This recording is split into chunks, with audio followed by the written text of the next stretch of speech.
Chào mừng, Yantin. Tôi rất vui vì bạn có thể tham gia cùng chúng tôi hôm nay. Hôm nay, bạn là trưởng phòng nghiên cứu của BDU. Và khi chính phủ của Trung Quốc, tìm kiếm một người để bắt đầu và xây dựng một phòng thí nghiệm nghiên cứu học sâu quốc gia, họ đã chọn bạn để giúp bắt đầu việc này. Vì vậy, có thể nói, tôi nghĩ có lẽ bạn là người số một về học sâu trong toàn bộ đất nước Trung Quốc. Vì vậy, tôi rất muốn hỏi bạn rất nhiều câu hỏi về công việc của bạn, nhưng trước đó, tôi muốn nghe về câu chuyện cá nhân của bạn. Vậy làm thế nào bạn lại làm công việc này? Vâng, thực ra trước khi tôi học chương trình tiến sĩ, chuyên ngành của tôi là về quang học, nó giống vật lý hơn. Tôi nghĩ rằng tôi đã có một nền tảng rất tốt về toán học.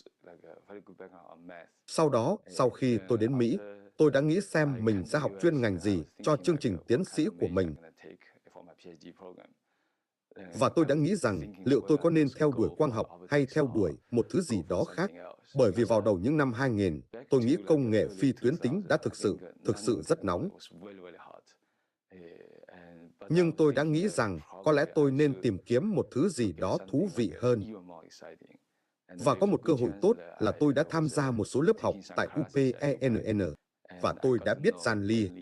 Vì vậy, sau này, ông ấy đã trở thành người hướng dẫn tiến sĩ của tôi. Và tôi đã nghĩ rằng học máy là một điều tuyệt vời để làm. Và tôi đã rất phấn khích. Và tôi đã thay đổi chuyên ngành của mình. Vì vậy, tôi đã làm tiến sĩ tại UPenn, chuyên ngành học máy. Và thực ra, tôi đã ở đó 5 năm, và điều đó thật sự rất thú vị. Và tôi nghĩ rằng tôi đã học được rất nhiều thứ từ đầu, rất nhiều thuật toán, thậm chí như PCA. Tôi đã không biết những điều đó trước đây. Cảm giác như tôi đã học được những điều mới mỗi ngày. Vì vậy, đó là một trải nghiệm rất thú vị đối với tôi. Đó là một trong những đội có rất nhiều ngôi sao, mặc dù, bạn biết đấy, chỉ làm rất nhiều việc, và nó đã không được đánh giá cao vào thời điểm đó. Đúng vậy. Vâng, tôi nghĩ NEC là một nơi thú vị, và tôi đã ở đó lúc đầu với tư cách là một nhà nghiên cứu. Một lần nữa, tôi cũng cảm thấy như, tôi đã học được rất nhiều điều. Và thực ra, sau này, tại NEC, tôi đã bắt đầu làm việc về thị giác máy tính. Tôi thực sự bắt đầu làm việc về thị giác máy tính rất muộn. Ý tôi là tương đối muộn, vâng. Và điều đầu tiên tôi làm ở đó là tôi đã tham gia thử thách ImageNet. Đó là năm đầu tiên của thử thách ImageNet. Tôi đã quản lý một nhóm để thực hiện dự án. Thật may mắn, chúng tôi đã khá may mắn vì chúng tôi khá mạnh. Và cuối cùng, chúng tôi thực sự đã giành được vị trí số một áp đảo trong cuộc thi. Vậy bạn là người đầu tiên trên thế giới giành chiến thắng trong cuộc thi ImageNet. Đúng. Vâng. Và tôi là người đã trình bày tại hội thảo. Vì vậy, đó là một trải nghiệm thực sự tốt đẹp đối với tôi. Và điều đó thực sự đưa tôi vào những tác vụ thị giác máy tính quy mô lớn này. Vâng, và vì vậy tôi đã làm việc về vấn đề quy mô lớn này kể từ đó. Vì vậy, khi con mèo của tờ New York Times này xuất hiện, và sau đó là AlexNet này xuất hiện, nó thực sự khiến tôi choáng váng. Tôi đã nghĩ, học sâu thật mạnh mẽ. Và tôi nghĩ kể từ đó tôi đã đầu tư rất nhiều nỗ lực. Tôi nghĩ để làm việc với những thứ đó. Vì vậy, là người đứng đầu phòng thí nghiệm quốc gia, phòng thí nghiệm nghiên cứu quốc gia về học sâu của Trung Quốc, chắc hẳn phải có rất nhiều hoạt động thú vị đang diễn ra ở đó. Vậy đối với khán giả toàn cầu đang xem chương trình này, họ nên biết gì về những gì đang xảy ra với phòng thí nghiệm quốc gia này? Nhiệm vụ của phòng thí nghiệm kỹ thuật quốc gia này là xây dựng một nền tảng học sâu rất lớn, và có lẽ hy vọng trở thành nền tảng lớn nhất, ít nhất là lớn nhất ở Trung Quốc. Và trên nền tảng này, chúng tôi sẽ cung cấp cho mọi người một khung học sâu như Paddle, và chúng tôi cung cấp cho mọi người một nguồn tài nguyên tính toán quy mô rất lớn, và chúng tôi cũng cung cấp cho mọi người dữ liệu rất lớn. Và nếu mọi người có thể phát triển hoặc nghiên cứu, hoặc phát triển một loại công nghệ tốt trên nền tảng này, chúng tôi cũng sẽ cung cấp cho họ các ứng dụng lớn. Ví dụ, công nghệ có thể được tích hợp vào một số ứng dụng lớn ở Baidu, để công nghệ có thể được lặp lại và cải thiện. Vì vậy, chúng tôi tin rằng kết hợp tất cả các nguồn lực đó lại với nhau, Tôi nghĩ đây sẽ là một nền tảng rất mạnh mẽ. Để tôi cũng cho bạn một ví dụ về điều này. Ví dụ, hiện tại, nếu chúng tôi xuất bản một bài báo, giả sử một nhà nghiên cứu xuất bản một bài báo, nếu ai đó muốn tái tạo nó, điều tốt nhất để làm có lẽ là người đó sẽ cung cấp mã ở đâu đó. Và bạn có thể tải mã đó xuống máy tính của mình. Và bạn cũng cố gắng tìm bộ dữ liệu ở đâu đó. Và bạn có lẽ cũng cần có cấu hình tốt cho tài nguyên tính toán của mình để chạy trơn tru. Vì vậy, điều này dễ dàng khiến bạn tốn một số công sức. Tại phòng thí nghiệm quốc gia sau này, mọi thứ sẽ trở nên dễ dàng hơn nhiều.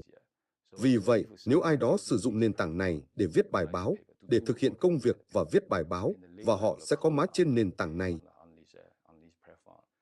và cấu trúc tính toán đã được thiết lập cho mã này, và dữ liệu cũng ở đó. Vì vậy, về cơ bản, bạn chỉ cần một dòng lệnh để tái tạo kết quả. Vì vậy, đây là một sự, tôi nghĩ, nó là một sự giảm tải lớn hơn cho rất nhiều vấn đề về khả năng tái tạo trong khoa học máy tính. Vì vậy, bạn sẽ dễ dàng, bạn chỉ cần một vài giây, bạn bắt đầu học một thứ gì đó mà bạn thấy trong bài báo. Vì vậy, điều này cực kỳ mạnh mẽ. Vì vậy, đây chỉ là một ví dụ mà chúng tôi đang làm việc để đảm bảo rằng chúng tôi đang cung cấp một nền tảng rất mạnh mẽ cho cộng đồng và cho ngành công nghiệp. Thật tuyệt vời. Điều đó thực sự tăng tốc nghiên cứu học sâu. Thiệt đúng. Thiệt vâng. Bạn có thể cho biết chính phủ Trung Quốc đang đầu tư bao nhiêu nguồn lực để hỗ trợ bạn cho phòng thí nghiệm quốc gia học sâu này không? Vì vậy, tôi nghĩ đối với phòng thí nghiệm kỹ thuật quốc gia này, tôi nghĩ chính phủ chắc chắn sẽ đầu tư một số kinh phí vào đây để xây dựng cơ sở hạ tầng. Nhưng tôi nghĩ điều quan trọng hơn sẽ là đây sẽ là một lá cờ đầu ở Trung Quốc, sẽ dẫn dắt rất nhiều nỗ lực học sâu, bao gồm một dự án quốc gia và rất nhiều chính sách và những thứ khác.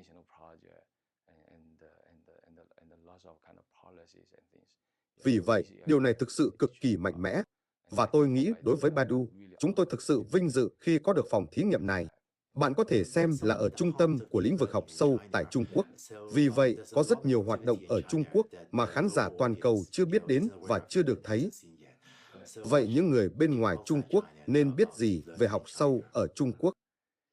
Vâng, tôi nghĩ ở Trung Quốc, đặc biệt là trong vài năm qua, tôi nghĩ các sản phẩm và dịch vụ hỗ trợ bởi học sâu đang thực sự bùng nổ.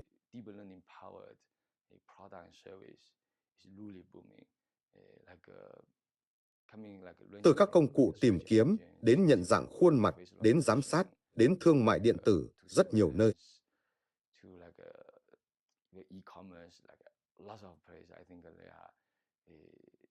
Đầu tư rất nhiều nỗ lực vào học sâu và họ cũng đang thực sự tận dụng những công nghệ đó để làm cho hoạt động kinh doanh của họ mạnh mẽ hơn nhiều.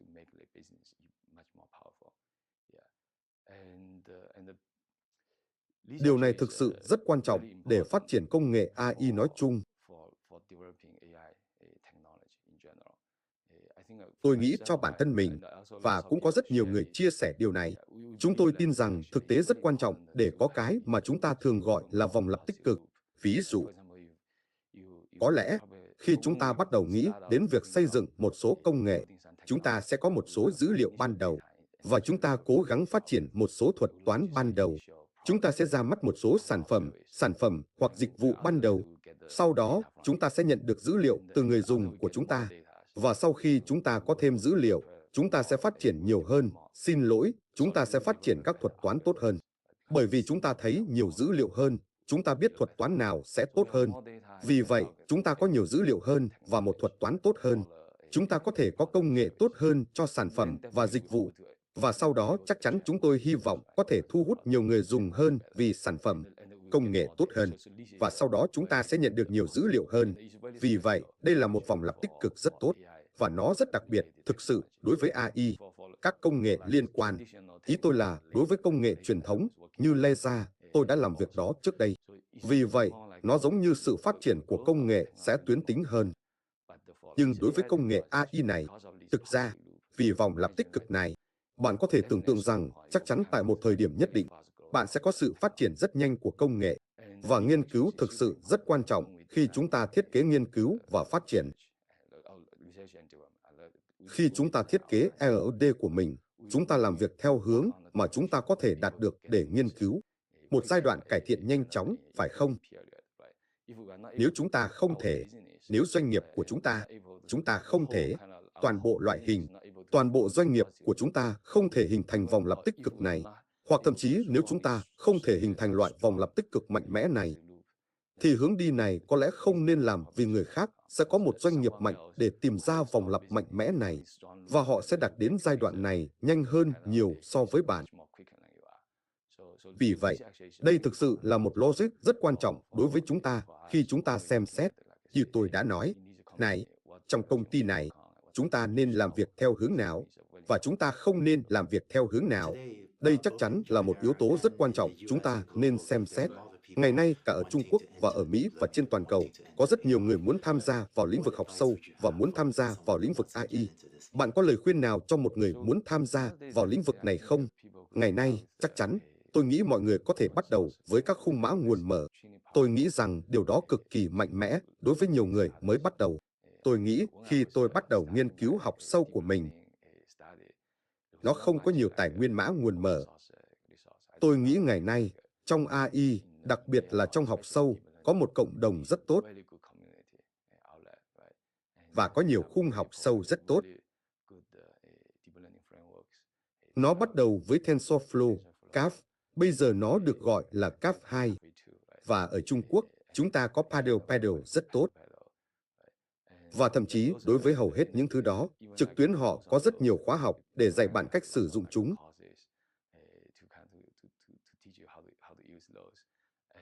Và cũng như ngày nay, có rất nhiều điểm chuẩn có sẵn công khai, và mọi người có thể thấy, hiện này, thực sự có kỹ năng, những người thực sự có kinh nghiệm, họ có thể làm tốt như thế nào trên những điểm chuẩn đó. Vì vậy, về cơ bản, để làm quen với học sâu, tôi nghĩ những điều đó thực sự tốt. Ở điểm khởi đầu của nó, làm thế nào bạn có được sự hiểu biết đó? Thực ra, tôi làm theo cách ngược lại. Tôi đã đề cập đến việc tôi đã học PCA, tôi đã học LDA và tất cả những thứ đó trước khi tôi học học sâu, thực ra. Vì vậy, về cơ bản, đó cũng là một cách tốt. Tôi cảm thấy như chúng ta đặt ra rất nhiều nền tảng.